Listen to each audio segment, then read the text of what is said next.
início a banca de exame do trabalho de conclusão de curso da Maísa Vitor da Silva, investimento econômico chinês no setor de energia no Brasil, estudo de caso da State Grid Brasil Holding. Agradeço a Mariana Ercina e ao Mauro Sérgio Figueira por terem aceitado o nosso convite, e acho que a gente tem o procedimento já bem alinhado entre nós. Mauro e Mariana já fizeram outras bancas, mas só explicando para você, Maísa, eu passo para você, você inicia com a sua apresentação, que deve levar entre 10 e 15 minutos, pelo que a gente combinou. Ao final da sua apresentação, eu passo a palavra para os nossos avaliadores, Mariana e Mauro, ou Mauro e Mariana, a gente define isso. Cada um deles faz a sua arguição, você vai tomando nota do que eles forem comentando, perguntando, e preferencialmente, ao final, depois da apresentação dos dois, você responde, porque algumas questões podem repetir, né, tanto na visão de um quanto na de outro, alguma coisa pode complementar, então daí você aguarda e ao final você reage aos comentários, provocações, dúvidas, perguntas e coisas desse tipo. A Mariana e o Mauro são egressos aqui do nosso curso, então também já estão bastante habituados com o perfil dos nossos trabalhos. Também são estudiosos de China, né? São internacionalistas aí que trabalham no campo da economia política internacional. Então acho que vai ser um diálogo muito interessante com a sua pesquisa, que tem também um material muito rico. Então fica à vontade, você tem de 10 a 15 minutos e a gente está aqui à disposição. Beleza.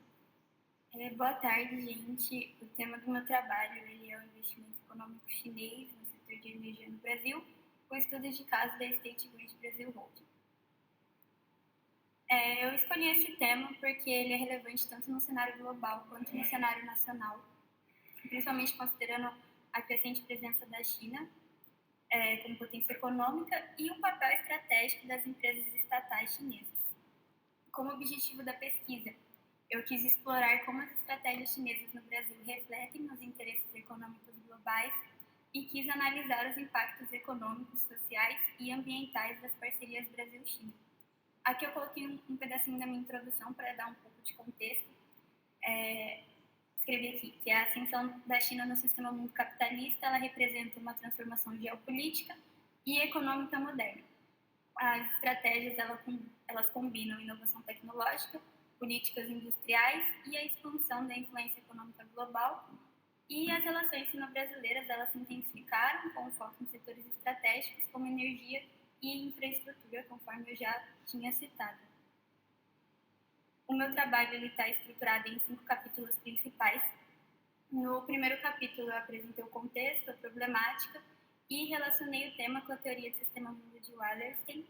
No capítulo 2 eu abordei, né, a ascensão da China no cenário global, com ênfase nas estratégias de inserção internacional, como a iniciativa Belt and Road e a Made in China, sem me aprofundar muito, porque vocês já leram ali no trabalho, mas a Belt and Road, como vocês puderam ver, é uma espécie de nova rota da seda, né, que ela é mais focada nessa projeção externa, enquanto o plano Made in China ele é mais focado nas questões nacionais de fortalecimento da economia chinesa, a fim de modernizar a indústria do país. No capítulo 3, eu explorei o papel das empresas estatais chinesas, destaquei algumas das exportações, os desafios e o impacto desses investimentos, principalmente aqui no Brasil. E no quarto capítulo, eu abordei as parcerias sino-brasileiras, destacando as exportações, os desafios, o impacto desses investimentos. E aí eu fiz um estudo de caso mais detalhado da expansão da State Grid no Brasil, com um pouquinho ali mais sobre a usina de Belo Monte, que é uma das maiores e mais modernas usinas, né, comandadas pela State Grid. Eu também analisei os impactos socioambientais, como o desalojamento dos povos indígenas e a perda da biodiversidade no local do Rio Xingu, o que afeta ali os pescadores da região. E no quinto capítulo eu apresentei as considerações finais e os próximos passos que eu vou explorar aí ao longo da apresentação. De principais fontes e autores, teve muitos, eu acho que vocês viram lá pelas referências. De primeiro, assim, que eu acho que eu posso citar, é o Marco Antônio Aco. Ele fez uma leitura crítica das contribuições de Wallerstein, que eu utilizei bastante ali, principalmente na introdução, para relacionar com o sistema mundo, teoria do sistema mundo, né? O Giovanni Arrighi e Belvedere Silver, não sei se estou falando certo, e o Bruno Maçães, esses 3 autores com os 2 livros foram muito úteis, principalmente aí o livro do Bruno Maçães eu achei bem interessante para averiguar mais essa iniciativa da Belt and Road. E eu também utilizei esse artigo sobre o investimento externo chinês no setor hidrelétrico brasileiro, mapeando a atuação da State Grid e da China Trade Gorges. Eu utilizei mais essa parte da State Grid, claro, e o livro do Xu Yishong, também falando ali sobre a State Grid. No caso dos dados, teve muitos dados lá, muitos números. Eu peguei a maioria no BNDES, no Conselho Empresarial Brasil-China, no IED, na OEC, nos relatórios econômicos da própria State Grid também. Teve outras dissertações que eu também utilizei, como a do Gustavo Pedroso, que eu achei bem interessante, e alguns outros artigos. Eu tentei buscar várias fontes ali para conseguir fazer uma análise mais embasada do tema. Na questão de metodologia e abordagem, eu utilizei a metodologia de pesquisa bibliográfica, analisei os autores renomados que eu já citei, e muitos outros que eu não citei, né? Utilizei os documentos institucionais e os dados sobre os investimentos chineses no setor energético brasileiro. Como perspectiva, eu adotei a teoria do sistema mundo de Wallerstein e de outros autores relevantes para embasar ali no tema, embasar a análise. Como foco, foi as estratégias internacionais da China e a relação sino-brasileira no setor energético, destacando a questão da State Grid no Brasil e da usina hidrelétrica de Belo Monte. Como resultado esperado, eu quis identificar os benefícios e os desafios dessas parcerias, contribuir para estratégias sustentáveis e equilibradas e analisar o impacto no cenário global. Eu não coloquei isso no slide, mas acho importante frisar aqui, durante o desenvolvimento do trabalho, eu acho que a principal dificuldade que eu encontrei foi achar os dados específicos das empresas estatais chinesas. Eu utilizei o site da OEC e lá também geralzão os dados, não tem muito essa diferenciação entre empresas estatais ou não estatais. Então eu fui vendo ali o que a China mais exportava, quais empresas estatais que tinham nesse ramo, para ter uma base. Acho que foi um dos capítulos que eu mais demorei para fazer, mas apesar disso eu acho que deu ali para entregar um pouco interessante. Nas considerações finais, como conclusão, né, eu pude observar que a State Grid ela tem contribuído muito para modernizar a infraestrutura energética no Brasil. Os investimentos chineses, eles fortalecem, né, a infraestrutura, mas eles também promovem essa transferência de tecnologia. E, como eu já tinha citado ali logo na introdução, eles geram alguns desafios ambientais, sociais e de soberania. Eu também vou dar mais exemplos mais para frente. A relação sino-brasileira, ela reflete essa interação mais complexa entre os benefícios econômicos e os riscos de dependência estratégica. E as parcerias como a de Belo Monte, né, da usina Belo Monte, elas ilustram o impacto transformador desses investimentos. Assim, uma usina que está no norte do país e que está abastecendo energia no sudeste. Então, é uma coisa que talvez ela não tivesse tanto essa capacidade tecnológica se não fosse pelos investimentos externos da State Grid. Com o futuro da relação China-Brasil, eu acho que é necessário a gente ampliar os estudos sobre os impactos socioambientais e econômicos dessas iniciativas no longo prazo. Desenvolver essas políticas que maximizem os benefícios, preservando a sustentabilidade e a soberania nacional, e explorar as oportunidades de diversificação nas parcerias brasileiras para evitar as dependências unilaterais. Essa questão da sustentabilidade que eu citei, eu acho que a China e o Brasil já estão bem alinhados nisso. A China já está ali, a China e o Brasil, né, já estão ali naquela agenda sustentável da ONU. Então, essa é uma das principais razões, na verdade, do Brasil receber tanto investimento, a China está tentando investir nessa energia limpa, que a gente é muito capaz de produzir. E nessa questão da soberania nacional e da dependência unilateral, eu vi uma notícia hoje, mas eu não tive tempo de entrar para ler a notícia de fato, mas era uma das coisas que eu sugeri, era a gente diversificar os nossos parceiros. A China tem sido o principal parceiro comercial do Brasil, acho que desde 2009, e provavelmente vai continuar sendo, dificilmente isso vai mudar, mas é sempre importante a gente firmar esses acordos com outros blocos econômicos. Eu vi a notícia sobre o Mercosul com a União Europeia, de um acordo de livre comércio, e eu acho que esse é o futuro, assim, acho que essa é a coisa que a gente deveria focar nesse momento, para garantir que o Brasil não fique dependente exclusivamente de um país só. E aqui eu deixei uma notícia bem recente do G20 aqui no Brasil, né? Em encontro com Lula, Xi Jinping diz que o relacionamento Brasil-China está no melhor momento da história. Eu também acredito nisso. Eu acho que é uma relação que ela vem sendo construída há muito tempo e agora a gente está colhendo bons frutos dessa relação. E eu acho que se focar nessas coisas, assim, em melhorar essas coisas, de garantir a nossa soberania e garantir que a gente não fique dependente unilateralmente deles, eu acho que é uma relação que só tem a ganhar. E aí, por fim, a questão das contribuições acadêmicas e profissionais. Academicamente falando, eu acho que deu para ter uma visão mais sistêmica sobre a economia e a geopolítica global e fortalecer as habilidades analíticas, teve muitos dados para analisar, enfim, muitas análises aí. E na questão profissional, eu acho que o principal tópico que eu coloquei aqui é essa capacidade de avaliar os impactos econômicos, sociais e ambientais de grandes investimentos.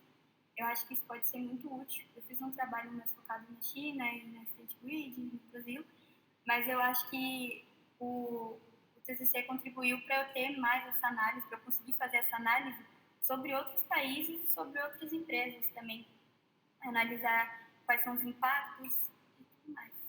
Enfim, aqui estão as referências. E é isso, eu agradeço a atenção de vocês, me coloco à disposição para perguntas ou considerações sobre o tema. Obrigada, gente. Beleza, Maísa, obrigado. Ótima apresentação, sintética, dentro do tempo, objetiva, jeitinho que a gente gosta, né, Mariana? Se minha memória é boa, na última banca que fizemos juntos, Mariana e Mauro, Mariana começou e Mauro falou na sequência. Invertemos hoje? Acho que foi o contrário. Foi o contrário? Acho que a gente tinha prometido que na seguinte, que seria essa, a Mari começava. Então, Mari. Olha a alegria dela. Tá, senão o Mauro fala tudo que eu vou falar, né? Aí é muito ruim. Tá, Maísa, muito obrigada pelo seu convite. Só rapidinho, só vou pedir para a Maísa descompartilhar a tela, que daí a gente vê a Mariana por inteiro. Então deixa eu me arrumar aqui. Tá. Eu li seu texto essa semana, eu achei muito bem escrito, viu? Eu gostei da estrutura do texto, eu acho que você se expressa muito bem, tem um potencial muito grande. Eu vou fazer alguns comentários aqui, mas para deixar o trabalho ainda melhor, assim, eu vou fazer algumas sugestões que obviamente você não é obrigado a adotar, mas se você quiser seguir, se você faz aí a avaliação se faz sentido, se você quiser continuar a pesquisa, quem sabe se você quiser fazer um mestrado, um artigo, enfim. Vou para as minhas considerações. Só reiterando que é um ótimo trabalho, mais que suficiente para ser aprovado. Só vou apontar alguns aspectos que podem ser melhorados. E eu vou começar com algumas observações mais gerais. Eu acho que você devia ter dado uma atenção maior ali para a perspectiva do sistema mundo, que você apontou ali na introdução que ia usar, né? Ela aparece ali na introdução e depois fica bem difícil de achar vestígio dela no texto, assim. Eu acho que você teve alguma dificuldade em articular em vários momentos as premissas básicas assim, do sistema mundo com o seu estudo de caso. os condicionantes externos, eles desaparecem na sua argumentação em muitos casos. Eu vou apontar só um para ficar mais claro o que eu estou falando.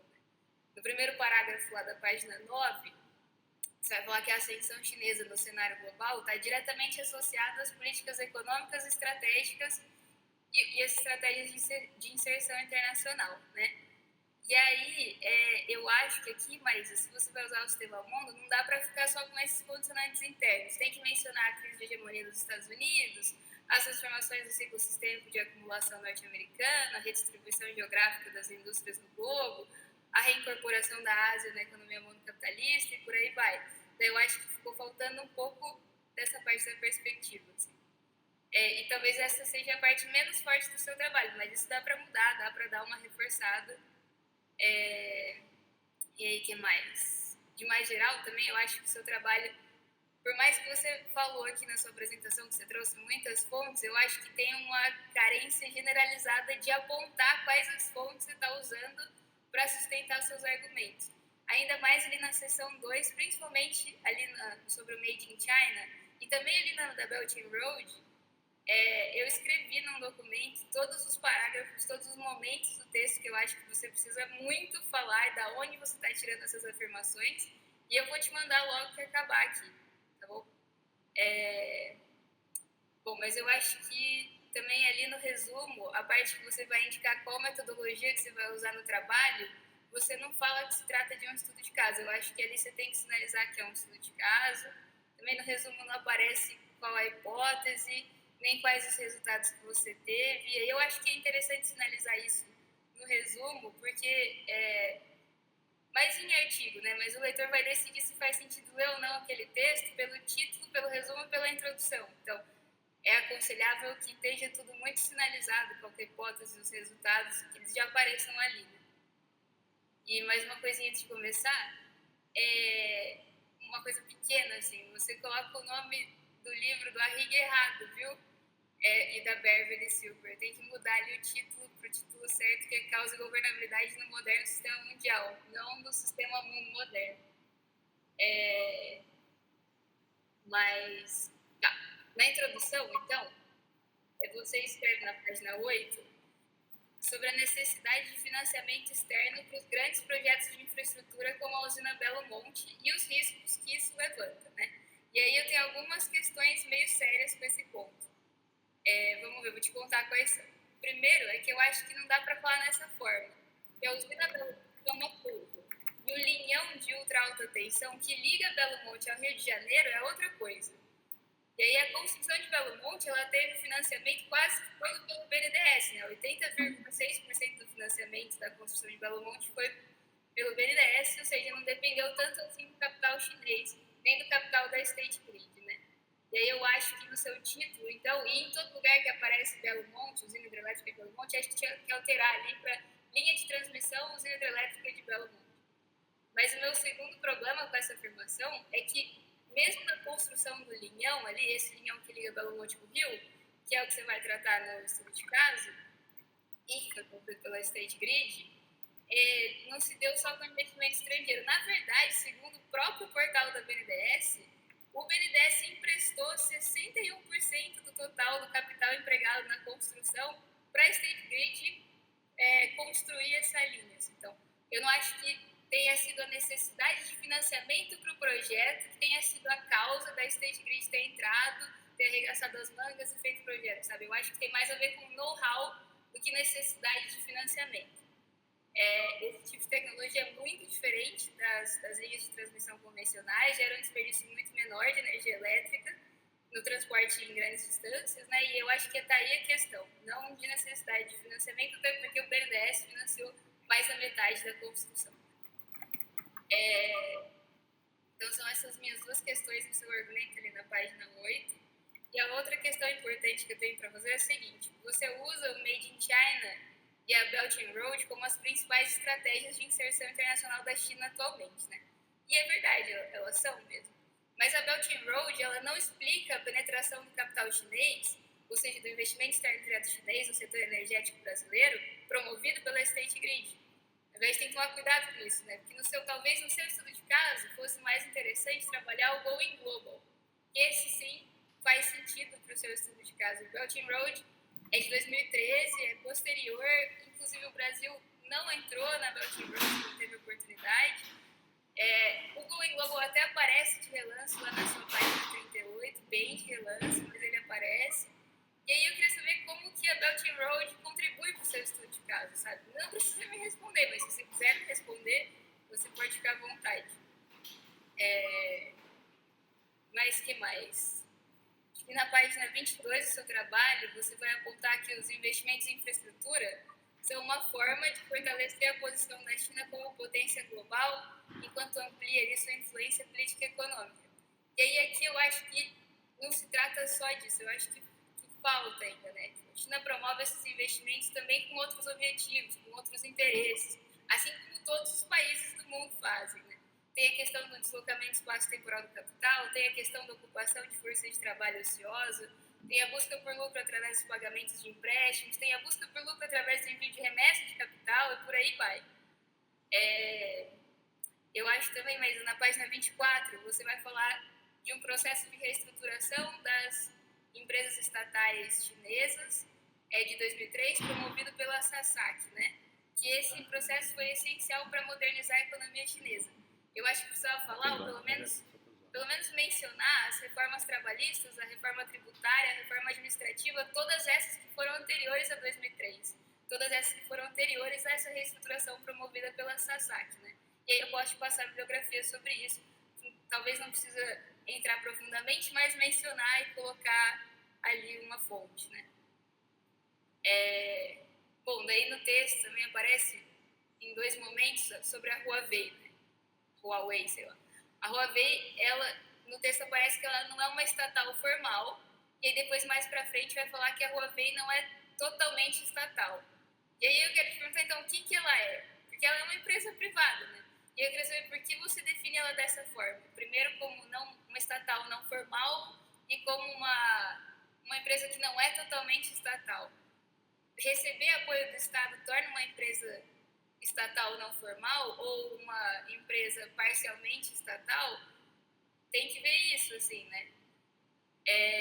Bom, mas daí entrando na seção 3.3 e na seção 4, que é quando você começa a trabalhar mais o seu tema, o seu estudo de caso mais especificamente, eu acho que aqui falta discutir algumas coisas. Acho que falta aparecer os dados que vão possibilitar você apontar os impactos mesmo, né?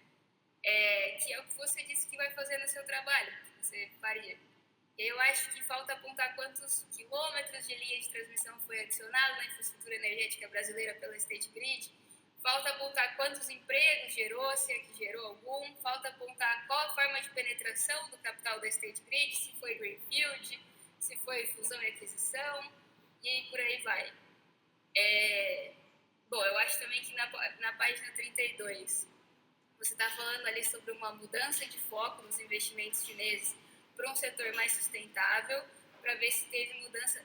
E eu acho que, para ver se teve essa mudança, não dá para ficar só com os dados dos números de projetos. Eu acho que você tem que comparar e analisar também com o volume de capital que está destinado para esses investimentos em cada setor, sabe? Daí sim você vai ter uma foto assim, mais nítida da realidade. Às vezes tem lá um monte de projeto, mas com valores pequenininhos e o grosso do investimento está tudo num setor que não é tão sustentável assim, ou às vezes vai corroborar com o seu ponto. Mas você precisa trazer esses 2 dados. Tem nessa mesma página, que é a página 32, está faltando qual que é o documento, qual que é o relatório do CBC que você está usando. Na página 33, você vai falar de uma transição para uma economia mais verde. E aí eu te pergunto, será que dá para falar isso com petróleo e gás no segundo lugar ali no volume dos investimentos? Tem que pensar nisso, eu acho. Na página 35, você fala que a State Grid anunciou que vai investir 200 bilhões de reais no Brasil em 2024 e que uma parte seria destinada para as fontes de energia renovável, mas que parte? E quanto dessa parte, né? E aí nessa mesma página, na página 35, isso tudo eu vou te mandar no documento, tá? Porque eu tô falando bem rápido, não sei se dá para anotar tudo. Na página 35, você usa um dado publicado em 2021, ou seja, é um dado de 2020, provavelmente, né? E aí você escreve atualmente, eu não sei. Talvez eu trocaria para em 2021, em vez de atualmente. Talvez esse dado esteja desatualizado, é um dado sobre a porcentagem da participação da State Grid na infraestrutura energética do Brasil. E aí na página 42 você aponta que a linha de ultra alta tensão gera, entre outras coisas, integração regional. E aí eu queria saber como que essa linha gera integração regional e quais que são os impactos positivos dessa linha para a região norte do Brasil. Será que tem algum? Daí outras questões menores é que você tem que colocar as tabelas nas normas da BNT, tem que colocar fonte nos gráficos que você apresenta, porque tem alguns sem fonte lá, só está a elaboração própria ou a elaboração da autora. E aí eu diria para você na página 27 tirar os tópicos ali que você usa para descrever o gráfico e reescrever aquilo que está escrito em formato de texto. Mas é isso, eu repito o que eu disse no começo, o seu trabalho é ótimo, esses apontamentos só tem lugar aqui para deixar ele ainda melhor, se você e o Hermes acharem que faz sentido, viu? Muito obrigada. Beleza, Mariana, obrigado pelas sugestões, indicações, e depois a Maísa reage aí a elas na sequência. Mauro? Beleza, obrigado Hermes e Maísa pelo convite, fiquei bem feliz de ler seu trabalho, achei que, concordo com você que o tema é extremamente importante e acho que você foi feliz na escolha do caso, inclusive. Vou tentar fazer poucos apontamentos, tá? Porque o seu trabalho tá bem tranquilo, não tem grandes defeitos, mas alguns eu vou apontar esse, porque as qualidades já foram bem apontadas pela Mariana. A primeira coisa é a respeito da redação. Eu achei que o seu texto muito bem fluido, muito bem construído, mas eu te daria uma dica para fazer o seguinte, uma coisa que eu senti falta, que eu discordo da Mari, que eu achei que o texto faltou estrutura, apesar de ele ser muito bem escrito, o texto de a redação está muito bem escrito, eu achei que faltou estrutura por blocos, porque geralmente quando você lê um trabalho científico, você espera que haja blocos temáticos, mas no seu trabalho, o texto ele tem temas que ficam se repetindo, frases que se repetem, conteúdos que se repetem muitas vezes, às vezes até sem fonte citada diretamente, em blocos dispersos, coisas distribuídas pelo texto. Apesar de que os grandes temas estão bem distribuídos em blocos, por exemplo, o Made in China, depois a Sasaki, enfim. Esses temas estão bem distribuídos, mas digamos, os microtemas em blocos, eu acho que ficaria uma coisa mais bem estruturada, porque aí o leitor não fica indo e voltando nas frases. Então, deixa eu dar um exemplo.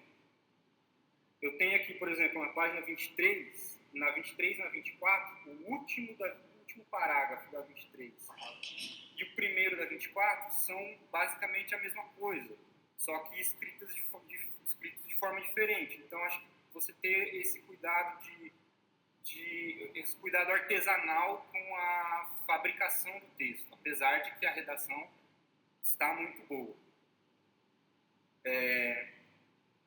E eu também achei que foi uma ausência bem importante você delinear mais, explicar mais que pontos e que partes, como a teoria do sistema mundo é importante para o seu trabalho. Porque faltou você explicar a teoria, porque você só tangencia em um parágrafo da introdução, e depois no último parágrafo da introdução você diz que vai usar a teoria dos sistemas mundo para analisar o seu estudo de caso, que é a ascensão da China e aí os investimentos da China no setor energético do Brasil, que faz todo sentido.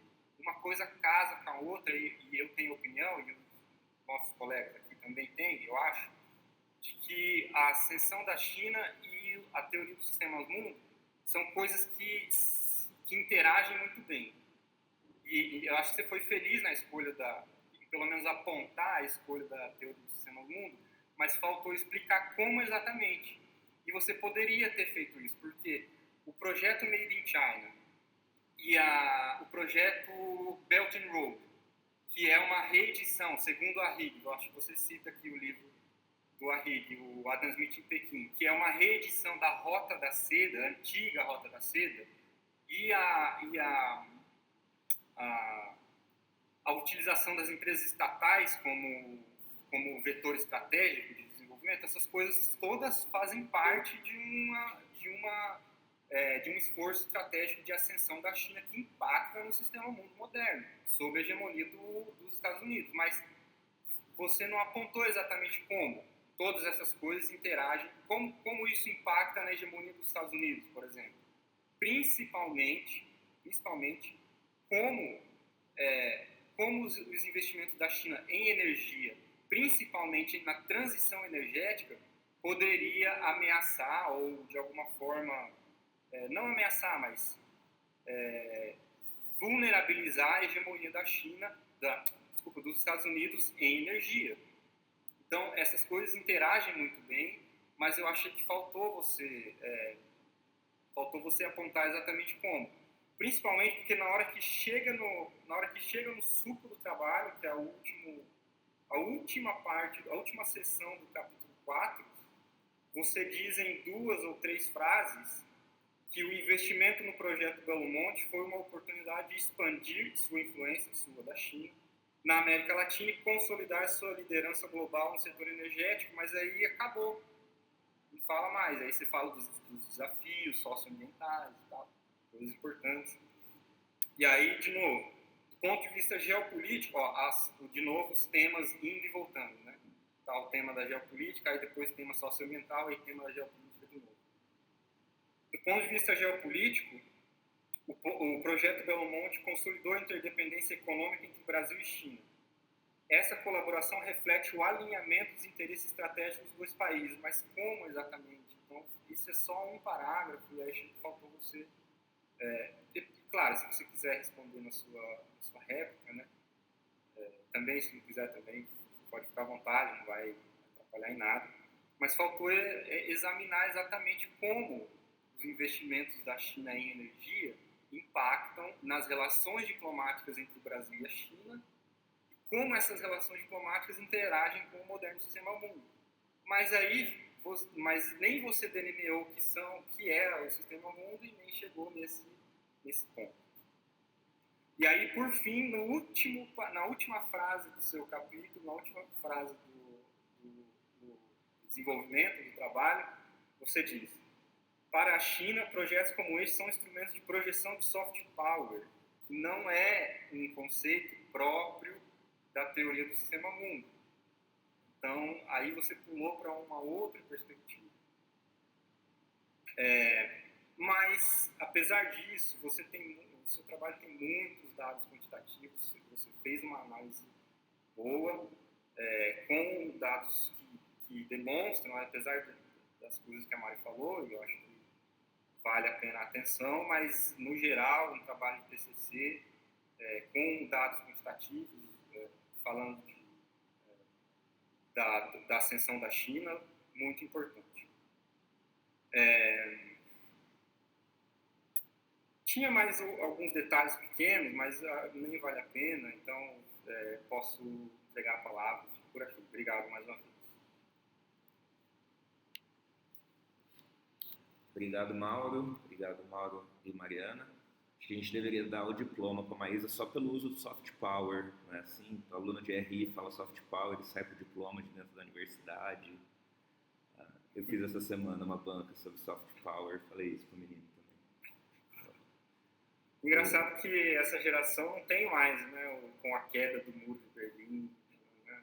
Não começa mais igual a de vocês. A de vocês começava tudo igual. Porque o pós-Guerra Fria e tal. Mas agora eles começam com o soft power. Mas independentemente disso, antes de passar para a Maísa, acho que vocês estão marxistas pouco dialéticos. Vocês não entenderam a dialética dela das idas e vindas. Não, mas falando sério,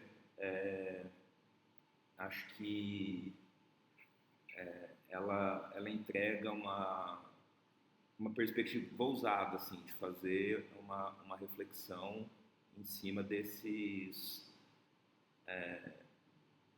digamos, desses instrumentos de inserção internacional chinesa. Isso não é qualquer coisa para um trabalho de graduação, né? Ela não ficou restrita a fazer um debate bibliográfico, resenhas de autores. Ela foi tentar entender como que essas estratégias, que são estratégias complexas, né, seja o Made in China, seja a nova Rota da Seda, o Going Global, que parece pouco, mas que aparece, a própria utilização das empresas estatais pelo governo chinês, que são todos temas, né, complexos para análise, que em geral um estudante de graduação não enfrenta porque nem tem maturidade e ferramentas para isso, e a Maísa enfrentou. Então acho que nesse sentido que acaba aí chamando a atenção as escolhas que ela faz, e obviamente isso também, Maísa, vai demandar de quem está avaliando fazer aí essas provocações. Então acho que leve muito mais isso para o lado de elogios do que de críticas.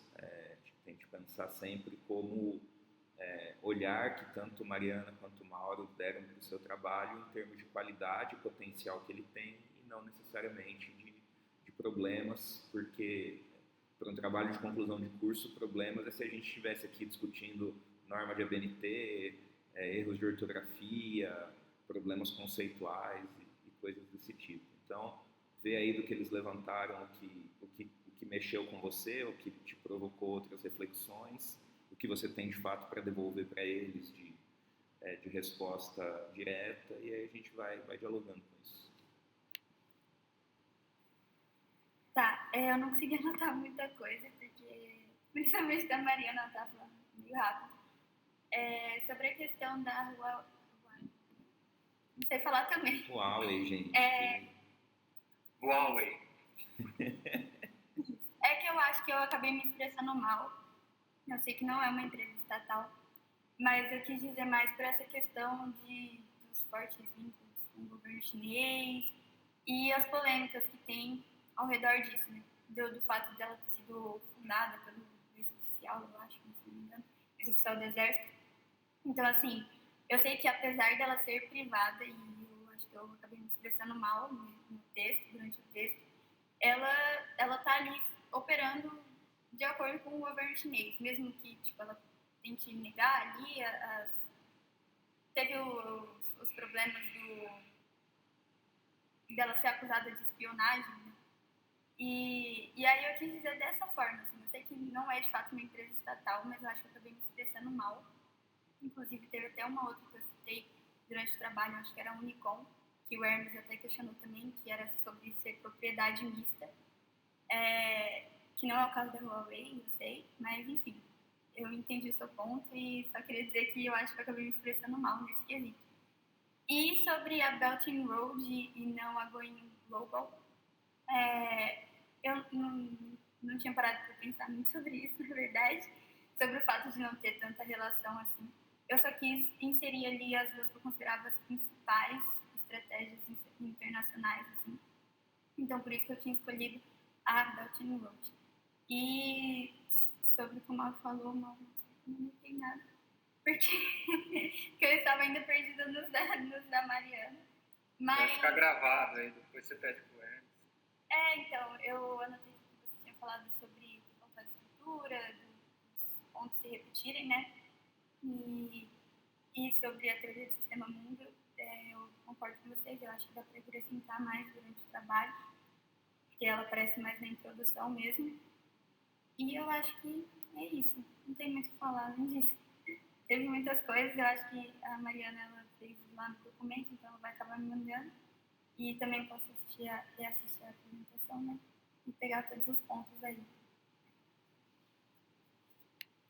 Beleza, Maísa, a fala da Mariana a gente põe no 0,75, aí fica na velocidade normal do ser humano, e aí você vai revisando os pontos. E a questão do sistema mundo, aí eu acho que é um pouco... Porque assim, vocês já estão muito habituados, nós, né? Também um pouco por influência minha indiretamente, ou não tão indiretamente, mas estão mais habituados, e aí pela passagem do Mauro e da Mariana lá na UFSC também, com os colegas, onde o grupo da economia política do Sistemas Mundo é muito forte, a gente talvez já tenha isso mais claro na nossa cabeça, de como mobilizar o Sistema Mundo, a perspectiva do Sistema Mundo implica algumas escolhas e algumas renúncias, né? Então, algumas questões, de fato, elas acabam não encaixando. A gente perdeu esse fio da meada por aqui, enfim, a gente não tem mais essa construção teórica sobre isso, e aí acaba utilizando o Wallerstein, o Arrighi e as demais referências do Sistema Mundo como um conjunto normal aí de referências bibliográficas, o que faria o Pedrinho infartar umas 5 vezes em uma mesma apresentação.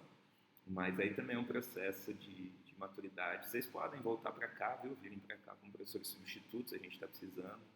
E aí vocês organizam um grupo de estudos do Sistema Mundo para a gente aqui na UFGD, que é uma necessidade. Maísa, eu vou pedir para você sair uns minutinhos naquele procedimento padrão também da avaliação da banca.